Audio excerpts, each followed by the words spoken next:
আজকের ঘটনাটা আপনারা কখন জানেন? তখন প্রথম থেকেই ছিলাম তো স্কুলে, আমরা বাচ্চারা ঢুকছে, প্রেয়ার লাইনে ঢুকে গেছে, লেট লাইন হচ্ছে, যখন স্কুল হলো হঠাৎ ওপর থেকে একটা আওয়াজ, কি হলো, বাচ্চারা বললো যে ওপরে কাজ ভেঙে পড়ে। তারপরে টিচার একটি বাচ্চাকে নিয়ে পাশে এনজি কেয়ারে গেল, এনজি মেডিকেয়ার মিনিমাম তুলো দিয়ে বললো ওরা পারবেন না। আচ্ছা, একটা বিষয়, যিনি ছিলেন টিচার ইনচার্জ তিনি বলছিলেন যে অ্যাম্বুলেন্স এখানে থাকে, কিন্তু অ্যাম্বুলেন্সও নাকি আসতে পারেনি। তা কি হলো, গাড়িটা তো আমরা জোগাড় করলাম।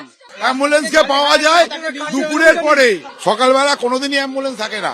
বেশ কিছু বিগত বছর আগে আমাদেরই উদ্যোগে, আমাদেরই রেকমেন্ডেশনে স্কুলে প্রয়োজন বোধ করা হয়েছিল যে অ্যাম্বুলেন্সের দরকার, এবং তারপর থেকে আমাদের কাছ থেকে অ্যাম্বুলেন্সের মাসিক টাকা নেওয়া হয়, কিন্তু কোনো সার্ভিস প্রোভাইড করা হয় না একদম। এবং এই অ্যাম্বুলেন্সের ব্যাপারটা, আজকে কোথায় অ্যাম্বুলেন্স? আজকে ওনারা বলছেন আজকে আসেনি। What for?